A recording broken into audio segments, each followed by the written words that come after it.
In the mid-1960s, an Indian engineer, Mr. Narinder K. Nayar, working with Britain's United Steel, happened to explore the then emerging European technology of continuous casting of steel billets.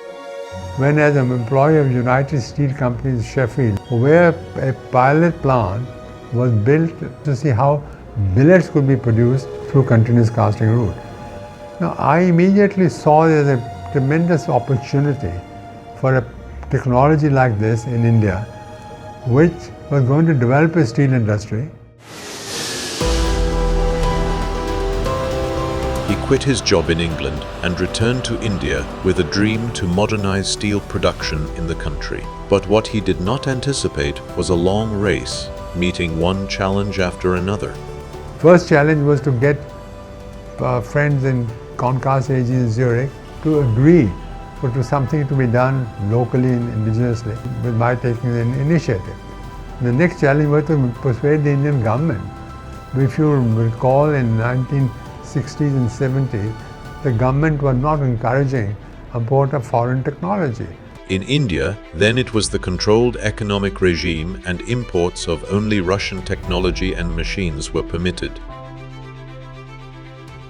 Everything development with the steel industry must come from Russia. But I had to do a lot of paperwork, a lot of research, a lot of promotional work with the government, with consultants, to persuade them, look, this is a technology which must be considered. Otherwise, India is not going to be produced quality steel at a competitive prices. The government's restrictions on imports made a determined Nayar to forge a technical collaboration with Concast AG Zurich and start manufacturing in India. Thus, in 1973, he founded Concast India Limited.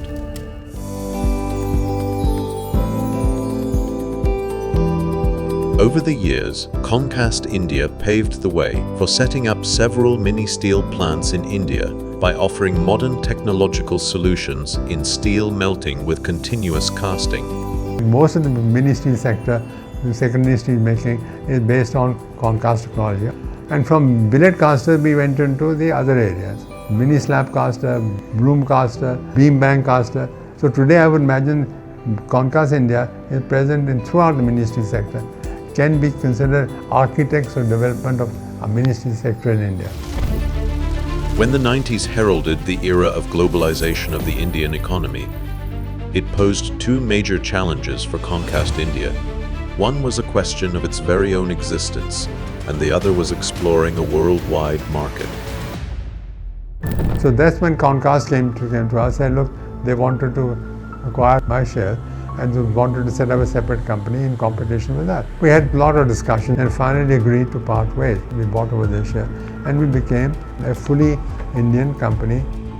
Having acquired the stake of Concast AG Zurich, Concast India ventured into the global markets on its own, and in the process won the hearts of many customers and suitors around the world, including the Japanese mega conglomerate Mitsubishi. Concast India and Mitsubishi joined forces in 2013 and have together grown from strength to strength.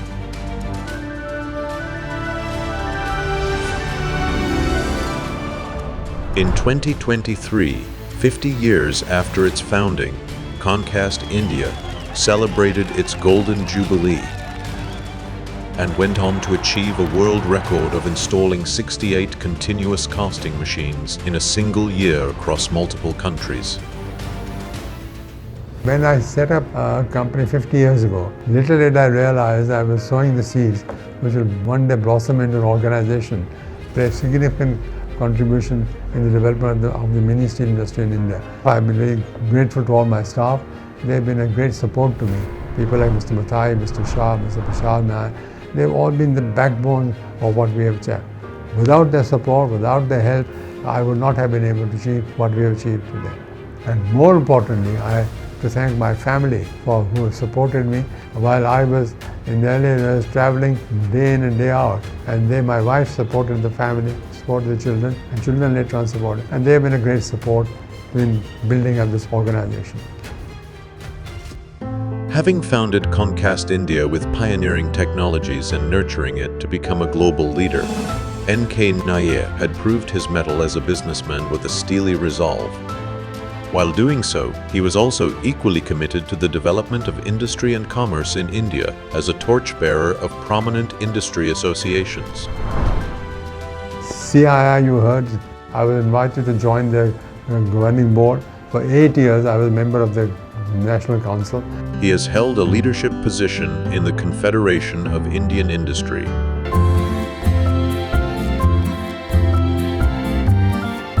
Being the president of the Indo-Italian Chamber of Commerce for 25 years, Mr. Nayar transformed the chamber from a dormant stage to one of the prominent trade associations in the world today. When I took over, they had a small office and only one secretary and a secretary general who worked only 1 day a week. Today it is the India Chamber, a leading chamber with offices in Calcutta, in Delhi, in Bangalore, in Pondicherry, and of course Bombay is the head office.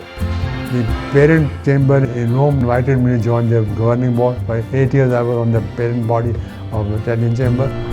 The Italian government awarded the Italian knighthood to Mr. Nayar for his outstanding services.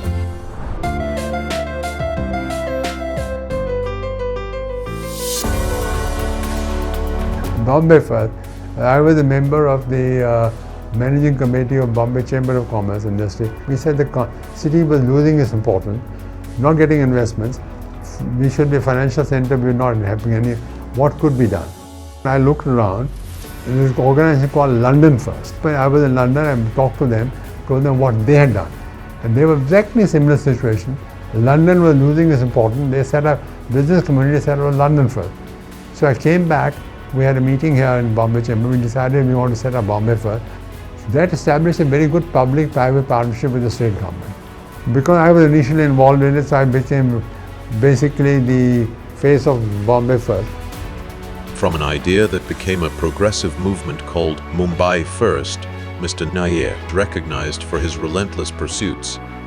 His active role during the BRICS conclave held in 2016 and for conducting several conferences on climate change at the national and international level have been appreciated by the government, especially a letter of commendation from the governor of Maharashtra. I sometimes wonder how I managed to do all that.